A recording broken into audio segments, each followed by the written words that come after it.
When summer camp becomes a daily photo feed, are the children ever truly away? For decades, summer camp was a rare place where children existed entirely out of their parents' sight. Kids had to resolve their own fights and sit with their own homesickness.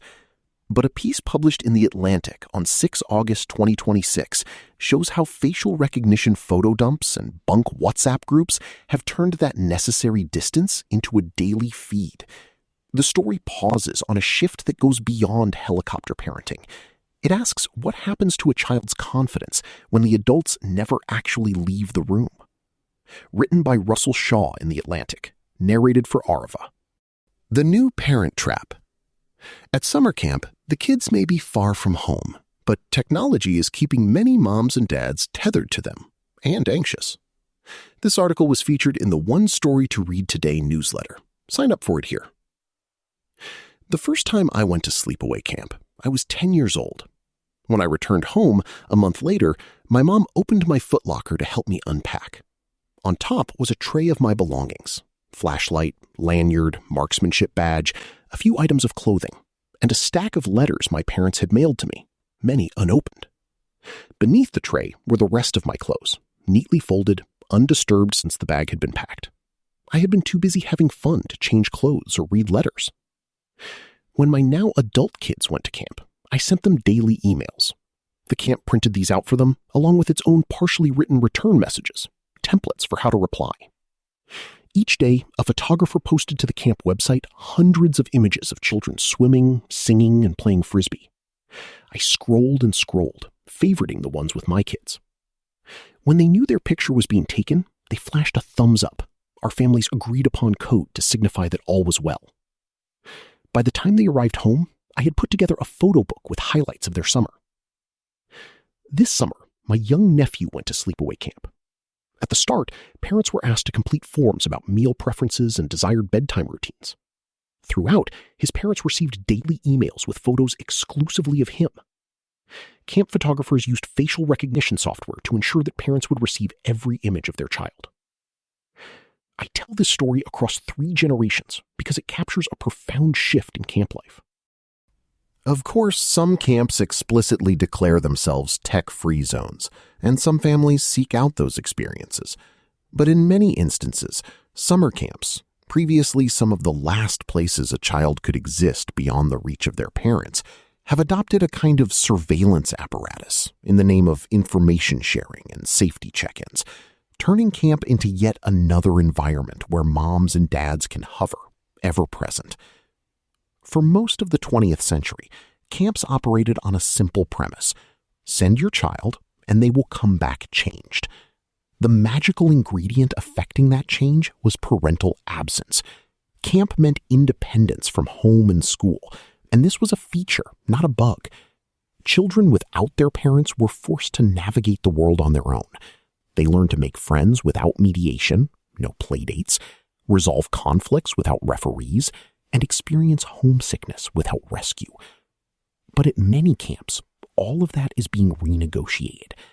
Photos taken using facial recognition technology are but one indicator of this shift. Some camps now employ teams of full-time photographers who roam the grounds all day, documenting daily life.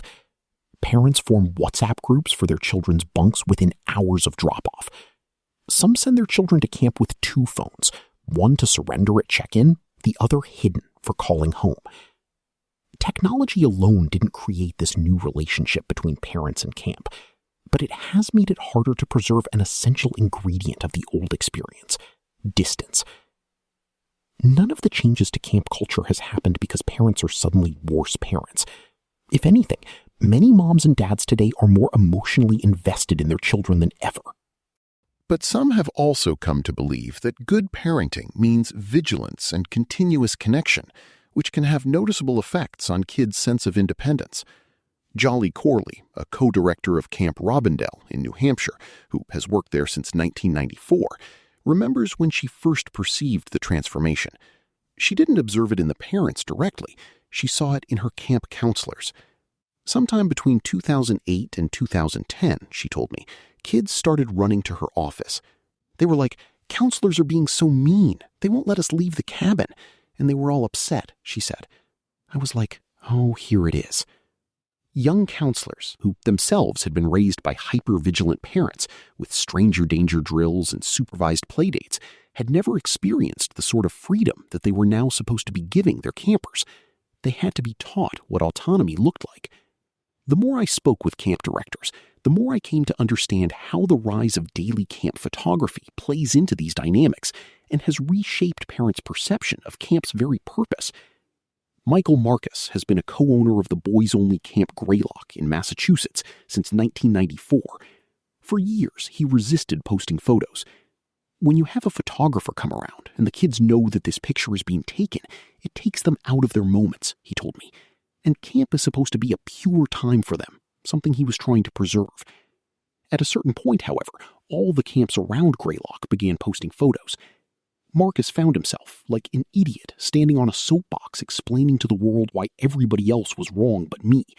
That is not a particularly good position to be in. So Marcus hired a photographer, and now Greylock posts 50 to 100 photos each day. Some camps, he said, post 500 to 1,000. A few influencer-run operations with teams of videographers producing content make summer camp look like a reality TV show. Once posted, camp photos can take on a life of their own. They get scrutinized by parents who go looking for reassurance and instead find reasons to fret. When you see a kid looking focused, they can also look concerned, or they could look worried or unsure of themselves, Marcus said. And if that's the only photo you've seen of your son in 3 days, you might be worried. Parents will call to ask if their child is sunburned, or if their kid wore the same shirt 2 days in a row. If 4 boys are photographed together and a 5th is shown standing 2 feet to the right, a parent might wonder, is he being ostracized? They can read into absolutely everything that's natural, Marcus said. And unfortunately, natural doesn't seem to sell to parents because everything in life is scripted and produced. Diane Goldberg Marcus, Michael's wife, co-directs Belvoir Terrace, a girls' camp also in Massachusetts. She recently received an email from a parent alarmed by a photo of her daughter leaning over a painting in art class. The parent asked that the camp tell the girl to drop the class. She was worried about the child's posture, afraid that she would hurt her neck. When Diane found the girl and asked her about the class, the camper was confused. "What are you talking about?" she said. "I love this class." Parent chat groups have further blurred the boundary between home and camp. When a child appears in a photo, or doesn't, word travels fast. It's not even the individual parent, Michael Marcus told me. For people trying not to pay attention, even those parents are bombarded by their friends. Every single age group has their own parent chat, and every bunk has a parent chat, and everybody talks about everything. Many camp directors now spend a meaningful part of their summer tending not just to their campers, but also to the separation anxiety of the adults who sent them, a phenomenon that the psychologist Michael Thompson calls child sickness. Parents once understood their own occasional absence from their kids' lives as normal. Many now consider their presence normal and expected. If parents habitually track their children's locations, attend every game and recital, and are always available by text, the experience of not knowing what's happening with their kid can feel like a problem to be solved. When you know what your child is doing every second of the day, Michael Marcus said, when they disappear, I truly believe that there's a void that goes on in parents that is very hard for them to deal with. Anxious interventions by parents don't simply alter camp. They can alter children's belief in their own capabilities. Corley told me that kids arriving at her camp are sometimes overwhelmed by simple challenges. If you've never had to solve the problem, you don't even know the question you're supposed to be asking. Many also seem ill-equipped to manage their feelings because they haven't practiced this skill without parental oversight. Parents are helping to do that, she said. I would say maybe they are doing it rather than helping. They're regulating the emotions of the kids. For more than 30 years, Derek Edwards has worked at Incarnation Camp in Connecticut. He uses a phrase for what he witnesses on visiting day, when parents get to drop in and observe the goings-on: fishing for pain. Some parents arrive primed to interview their child about what might have gone wrong.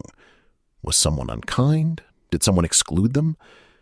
Edwards is careful to say that these moms and dads love their children fiercely and want what's best for them. Still, he has watched parents arrive and, fueled by the emotions of seeing their child, begin looking for reasons to take them home. The kids, meanwhile, tend not to be bothered by whatever their parent is fixated on. A lot of times, he said, the child's not fussed. My 19-year-old daughter went to sleepaway camp for the first time when she was 8. She remembers crying at dinner during her first week and desperately wanting to go home. Her counselor sat with her, listened, and steadied her. My daughter stayed and went back to camp every summer thereafter and loved it. Recently, I told her that I was working on this article and had heard that some camps now allow children to call home regularly. "That's terrible," she said. "If I'd been allowed to call home, I would have begged to leave." In his book, Homesick and Happy, Thompson argues that missing home is not a problem, but a vital developmental milestone. Working through their homesickness, children develop a sense of self-assurance by realizing that they can be away from home, make friends, survive, and ultimately thrive. This builds a kind of confidence different from the type derived from academic achievement. It is the confidence of a young person who has discovered something about themselves. My daughter's example demonstrates yet another benefit of parents backing off, allowing children to learn to rely on a broader community. The person who soothed my daughter's 8-year-old tears was a counselor, and the experience taught her that when she was in distress, she didn't necessarily need her parents. She just needed a sympathetic teenager or an adult to assure her that she could get through it. This is how children learn that people outside their family have their back, Isaac Saposnek, the executive director of Camp Havaya in Pennsylvania, where my kids were campers, told me. People who care about them enough and who can be trusted when things aren't going well. For many kids, despite the parental hovering, camp is still doing its job. Once, Corley told me, a tetherball got caught in a bush, and some kids at her camp who'd been there for 3 summers quickly set about trying to untangle it, going at it from different angles, standing on one another's shoulders to reach a high branch. Had a parent seen that, she said, they'd be freaking out. 3 years before this, the kids would have come running to her for help. Now they were like, well, we can do this ourselves. An irony worth noting is that camp has become more important precisely because of the culture of hyperconnectivity. In a childhood rife with screens, highly curated schedules, and constant supervision, an extended stretch of relative freedom takes on even greater importance. Without the screens, Diane Goldberg Marcus told me, the kids, every year, they have to relearn how to talk to each other. When I think back on my footlocker, the unopened letters, the unworn clothes, I realized that I was too busy to attend to any of it because I was completely absorbed in a world that wasn't home. I didn't suffer from the lack of daily photos, and as far as I know, my parents didn't either. I was also learning valuable lessons, that I could be somewhere my parents knew very little about and still be fine, that places besides home were full of people worth knowing and experiences worth having, and that I could access these things on my own. My daughter knows this too. She learned it as an 8-year-old, crying in a dining hall. Now she is grateful for that crying, and for the counselor who sat with her instead of handing her a phone. She wouldn't trade that difficulty for anything, because on the other side of it was the discovery of who she was. That knowledge is no small thing, and for many people, it is the kind of knowledge they can build on only by being, for a while, truly away. When you buy a book using a link on this page, we receive a commission. Thank you for supporting The Atlantic.